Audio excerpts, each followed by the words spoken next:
ರೈತ ಪರ ಹೋರಾಟಗಾರರು, ದಲಿತ ಪರ ಹೋರಾಟಗಾರರು, ಕನ್ನಡ ಪರ ಹೋರಾಟಗಾರರಿಗೆ ಒಂದು ಮನವಿ. ಏನು ನಿನ್ನೆ ನಮ್ಮ ಶ್ರೀಮಂತ್ CG ರವಿಯಣ್ಣವರು ಒಂದು ಹೇಳಿಕೆ ಕೊಟ್ಟಿದ್ದಾರೆ.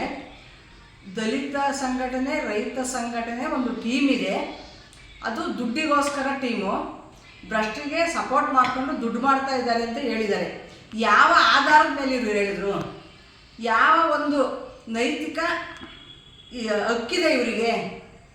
ಏನು ಹಕ್ಕಿದೆ ಇವರಿಗೆ ಇದನ್ನು ಕೇಳಲಿಕ್ಕೆ? ಅವ್ರು ಮಾತಾಡಬೇಕಾ? ಅವ್ರು ನೋಡಿದಾರ, ಮಾಡಿದಾರ, ಆ ವ್ಯಕ್ತಿ ಹೆಸರನ್ನ ಪ್ರೂವ್ ಮಾಡೋಂಗಿರ್ಬೇಕು, ಇವ್ರು ಮಾತಾಡಬೇಕು. ಕೇಳಿ, ರೈತ ಸಂಘಟನೆಯಲ್ಲಿ ಯಾವ ವ್ಯಕ್ತಿ ಇದ್ದಾರೆ, ದಲಿತ ಸಂಘಟನೆಯಲ್ಲಿ ಯಾವ ವ್ಯಕ್ತಿ ಇದ್ದಾರೆ, ಎಲ್ಲರೂ ಅವ್ರ ಹೆಸರನ್ನ ಮೆನ್ಷನ್ ಮಾಡಿ ಅವ್ರನ್ನ ಕಂಡಿಡಿದು ಇವ್ರು ಹೇಳಿದ್ರೆ ನಾವು ಒಪ್ಕೋತಾ ಇದ್ದೋ. ಆದರೆ ಸಾಮೂಹಿಕವಾಗಿ ಪ್ರತಿಯೊಬ್ಬರನ್ನು ಸೇರಿಸಿ ಇವ್ರು ಹೇಳಿದಾರಲ್ಲ, ಇದಕ್ಕೆ ನಮ್ಮ ಬೆಂಬಲ ಇಲ್ಲ. ಇದಕ್ಕೆ 24 ಗಂಟೆ ಒಳಗೆ ನಮ್ಮ CG ರವಿಯಣ್ಣವರು, ನಮ್ಮ ತಾಲೂಕು ಅಧ್ಯಕ್ಷರು ಕ್ಷಮೆ ಕೇಳಬೇಕು. ಎಲ್ಲಿ? ನಮ್ಮ ಸಂವಿಧಾನ ಶಿಲ್ಪಿ ಅಂಬೇಡ್ಕರ್ ಪಾದದ ಕೆಳಗಡೆ ಕ್ಷಮೆ ಕೇಳಬೇಕು, ಇಲ್ಲ ಸಾಬೀತು ಮಾಡಬೇಕು, ಇಲ್ಲ ಶಾಲ್ ತಂದು ಮನೇಲಿರಬೇಕು. ಇಲ್ಲ ಅಂದರೆ ನಾವು 24 ಗಂಟೆ ಕಳೆದು ಅವ್ರ ಮನೆ ಹತ್ರನೇ ಧರಣಿ ಮಾಡ್ತೀವಿ. ಸಾಬೀತು ಮಾಡೋವರೆಗೂ ಬಿಡಲ್ಲ. ಯಾಕೆ ಗೊತ್ತಾ? ನಾವು ಹೋರಾಟಗಾರರು. ಇವತ್ತಿಗೂ ನಮ್ಗೆ ಇರೋಕ್ಕೊಂದು ನೆಮ್ಮದಿಯಾಗ ಒಂದು ಮನೆ ಕಟ್ಕೊಂಡಿಲ್ಲ ಕಣ್ರಿ. ನಾವು ಯಾರೋ ಮಾಡ್ಕೊಂಡಿರ್ಬೋದು, ಐಷಾರಾಮಿ ಜೀವನ ಮಾಡ್ತಾ, ಅಂಥವ್ರನ್ನ ಕೇಳಿ ನೀವು ಹಿಡಿದು ಸಾಬೀತು ಮಾಡಿ. ಪ್ರತಿಯೊಬ್ಬರನ್ನು ಸೇರಿಸ್ಬೇಡಿ. ನಮ್ಮನೆ ದುಡ್ಡು ಹಾಕೊಂಡು ನಡ್ಕೊಂಡು ಬಂದು ಹೋರಾಟ ಮಾಡ್ತೀವಿ ನಾವು. ಯಾರ ಹತ್ರ ಒಂದು ಟೀ ಕುಡಿಯಲ್ಲ, ಗೊತ್ತಾಯ್ತಾ? ಎಲ್ಲರೂ ಒಂದೇ ಸಮ ಮಾಡಿ ನೀವು ಮಾತಾಡೋದು ತುಂಬ ತಪ್ಪು, ತುಂಬ ದೊಡ್ಡ ತಪ್ಪು ಮಾಡಿದ್ರೆ ರವಿಯಣ್ಣರ. ನೀವು 35 ವರ್ಷದ ಹೋರಾಟ ಮಾಡಿದ್ದೀನಿ. ಹೋರಾಟಗಾರನ ಬಾಯಿಲಿ ಇಂಥ ಮಾತು ಬರಬಾರ್ದು.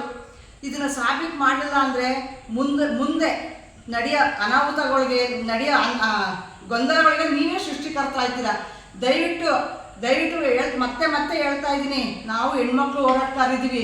ನಾವು ಎಲ್ಲಿ ಬೇಕಾದ್ರೂ ಎದೆ ತಟ್ಟು ಹೇಳ್ತೀವಿ. ನಾವು ಪ್ರಾಮಾಣಿಕವಾಗಿ ಇದ್ದೀವಿ. ಪ್ರಾಮಾಣಿಕತೆ ತಪ್ಪಿರೋದ ನೀವು ಬೇಕಾದ್ರೆ ಕೇಳಿ. ಕೇಳೋಕ್ಕಾಗಲ್ವಾ? ನಮಗೂ ಇದೆ ಪ್ರೂಫ್ ಮಾಡಬೇಕು ಅಂದರೆ ಬೇಕಾದಷ್ಟು ಪ್ರೂಫ್ಗಳಿವೆ. ಅದು ಬೇಡ, ನಮ್ಮಲ್ಲಿ ಗೊಂದಲೂ ಬೇಡ. ಇದು ಮಾಡಿಲ್ಲ ಅಂದರೆ ನಾವಂತೂ ಮುಂದುವರೆದ ಹೋರಾಟನ ಮಾಡ್ತೀವಿ. ಅದಕ್ಕೆ ನೀವೇ ಹೊಣೆಗಾರರಾಗ್ತೀರಾ. ದಯವಿಟ್ಟು ಈ ಮಾತು ವಾಪಸ್ ತಗೊಳ್ಳಿ, ಕ್ಷಮೆ ಕೇಳಿ. ಯಾಕೆ ಗೊತ್ತಾ? ನೊಂದವರು ಬೆಂದವರು ಪ್ರತಿಯೊಬ್ಬರು ಇದ್ದೀವಿ. ಪ್ರತಿಯೊಬ್ಬರು ಹೋರಾಟ ಮಾಡ್ತೀವಿ. ನಾವು ಒಬ್ಬರು ಒಂದು ರೀತಿ ಹೋರಾಟ ಮಾಡ್ತಾ ಇದ್ದೀವಿ. ನಾವು ಹೋರಾಟಗಾರ ಯಾರು ನೆಮ್ಮದಿಯಾಗಿಲ್ಲ. ಯಾರೋ ಒಬ್ಬ ಇರ್ಬೋದು ಐಷಾರಾಮಿ ಜೀವನ ಮಾಡ್ಕೊಂಡು, ಎಲ್ಲರೂ ಇಲ್ಲ. ಆ ಟೀಮ್ ಇದೆಯಲ್ಲ, ಪ್ರೂವ್ ಮಾಡಿ. ಅವ್ರನ್ನ ಹಿಡಿದು ಕೇಳಿ, ಬೀದಿ ನಿಲ್ಸಿ ಕೇಳ್ರಿ. ನೀವು ನಿಮ್ಮ ಹೋರಾಟಕ್ಕೆ ಬೆಲೆ ಇಲ್ಲ, ನಿಮ್ಮ ಹೋರಾಟಕ್ಕೆ ತಕ್ಕನೋದನಲ್ಲ, ಶಾಲೆಗೆ ಮನೆಗೆ ಹೋಗು ಅಂತ ಹೇಳಿ ನೀವು ಅದನ್ನು ಬಿಟ್ಬಿಟ್ಟು ಉಚ್ಚಿ ಮದುವೆ ಉಂಡೋನೇ ಜಾಣ ಅನ್ನಂಗೆ ನೀವು ಪ್ರತಿಯೊಬ್ಬರನ್ನು ಸೇರಿಸಿ ನೀವು ಮಾತಾಡ್ತಿರಲ್ರಿ. ಕೋತಿ ಬೆಣ್ಣೆ ತಿಂದು ಪಕ್ಕದವ್ರು ಒರೆಸ್ತಂತೆ. ಇದು ಬೇಡ. ಈ ಸಬೂಬ್ ನಾವು ಕೇಳೋಕೆ ರೆಡಿಯಾಗಿಲ್ಲ. ದಯವಿಟ್ಟು ನಾವು ನಿಜವಾದ ಹೋರಾಟಗಾರರು. ನಾವು ಎಲ್ಲಿ ಬೇಕಾದ್ರೂ ನಾವು ಸಾಬೀತು ಮಾಡ್ಕೊತೀವಿ. ನೀವು ಸಾಬೀತು ಮಾಡೋದೇ ಆದರೆ ಸೇರಿಸಿ ಕರೀರಿ ಸಭೆನ. ಇಂಥವ್ನು ಮಾಡ್ದ, ಇಂಥವ್ನು ತಿಂದ, ಇಂಥವ್ರ ಹತ್ರ ಈಸ್ಕೊಂಡ, ಇಂಥವ್ರು ಟೀಮ್ ಇದೆ, ಇಂಥ ದಲ್ಲಾಳಿಗಳವ್ರಂತ ಹೇಳಿ ಒಪ್ಕೊಳ್ಳೋಣ. ಅವ್ರಿಗೇನು ಕ್ರಮ ಜರುಗಿಸ್ಬೇಕು ಜರುಗಿಸೋಣ. ಅದನ್ನು ಬಿಟ್ಟು ನೀವು ಸಾಮೂಹಿಕವಾಗಿ ಬಾಯಿಗೆ ಬಂದಂತೆ ಮಾತಾಡೋದು ಬಿಡಬೇಕು. ನೀವು ಒಬ್ರು ಹಿರಿಯರಿದ್ದೀರಾ.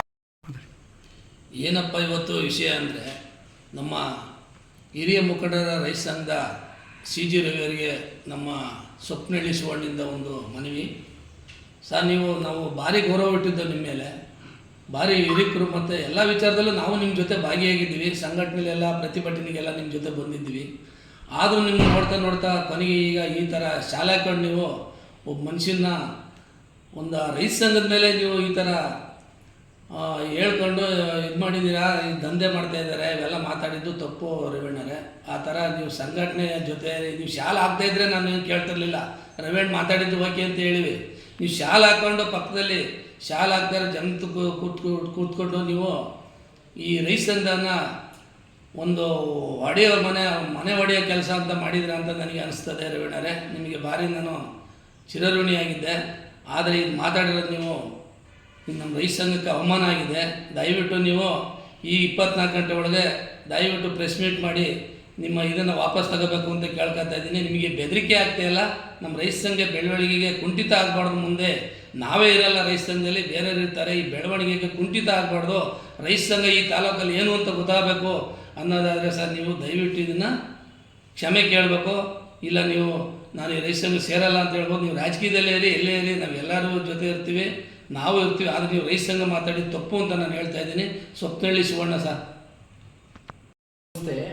ನಿನ್ನೆ ಚನ್ನಪಟ್ಟಣದಲ್ಲಿ CG ರವಿಯಣ್ಣನವರು ರೈತ ಸಂಘಟನೆಯಲ್ಲಿ 30 ವರ್ಷ ಇದ್ದೀನಿ ಅಂತ ಹೇಳ್ಕೊಂಡು ಸಂಘಟನೆ ಮಾಡ್ಕೊಂಬಂದಿರ್ತಕ್ಕಂಥ ವ್ಯಕ್ತಿ ಪ್ರೊಫೆಸರ್ ನಂಜುಂಡಸ್ವಾಮಿ ಅವರು ಇಲ್ಲಿಗೆ 45 ವರ್ಷದಿಂದ ರೈತ ಸಂಘಟನೆ ಕಟ್ಟಿ ಇವತ್ತು ಬೆಳೆಸಿದ್ದಾರೆ.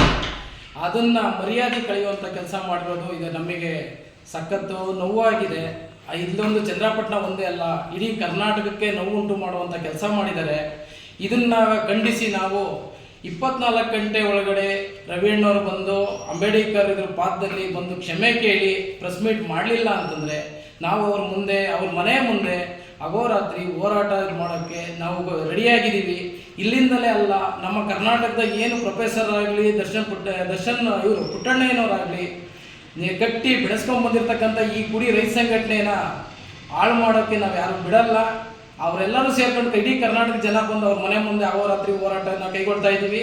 ಅಷ್ಟರೊಳಗಡೆ 24 ಗಂಟೆ ಒಳಗಡೆ ಇದಕ್ಕೆ ಕ್ಷಮೆ ಕೇಳಿ ಇದಕ್ಕೊಂದು ಪರಿಹಾರ ಕೊಡಲಿಲ್ಲ ಅಂತಂದರೆ ಇದು ರೈತ ಸಂಘಟನೆಯ ಒಂದು ನಡಿಗೆಯನ್ನು ಸ್ಟಾರ್ಟ್ ಮಾಡಲು ನಾವು ರೆಡಿ ಇದ್ದೀವಿ.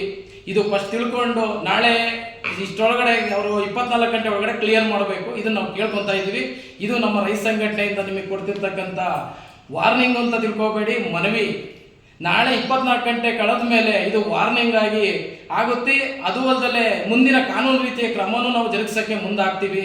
ಇದು ನಾವು ರೈತ ಸಂಘಟನೆಯಿಂದ ಹೇಳ್ತಿರ್ತಕ್ಕಂಥ ಒಂದು ಪ್ರೆಸ್ ಮೀಟ್ ಆಗಿರುತ್ತೆ. ನಾವು ಮಡ್ಬಾಮಂಜು ತಾಲೂಕು ಅಧ್ಯಕ್ಷರು ಏನೋ ಮೊನ್ನೆ ಪ್ರೆಸ್ ಮೀಟ್ ಮಾಡಿ ರೆವೆನ್ಯೂ ಏನೋ ಅವಹೇಳನಕ್ಕೆ ಹೇಳಿಕೆ ಕೊಟ್ಟಿದ್ದಾರೆ. ದಲಿತ ಸಂಘ ಮತ್ತು ರೈತ ಸಂಘದವರು ದುಡ್ಡು ತಿಂತಾರೆ ಅಂತ ಇದು ಮಾಡಿದ್ದಾರೆ. ಅದು ತಪ್ಪು ಹೇಳಿಕೆ ಕೊಟ್ಟಿದ್ದಾರೆ. ದಯವಿಟ್ಟು ಅವರು ಬಂದು 24 ಗಂಟೆ ಒಳಗೆ ಕ್ಷಮೆ ಕೇಳಿ ಅಂಬೇಡ್ಕರ್ ಪಾದ ಹತ್ರ ಕ್ಷಮೆ ಕೇಳಬೇಕು ಕೇಳ್ಕೊತಿದ್ವಿ. ಅಕಸ್ಮಾತ್ ಅವ್ರು ಕ್ಷಮೆ ಕೇಳಿ 24 ಗಂಟೆ ಇದು ಮಾಡಿಲ್ಲ ಅಂದರೆ ತಾಲೂಕು ಆಫೀಸಿಂದ ಅವ್ರ ಮನೆ ಗಂಟ ಪಾದಯಾತ್ರೆ ಹೋಗಿ ಧರಣಿ ಕೊಡೋಕ್ಕೆ ನಾವು ಸಂಘಟನೆಯಿಂದ ಇದು ಮಾಡ್ತಿದ್ವಿ.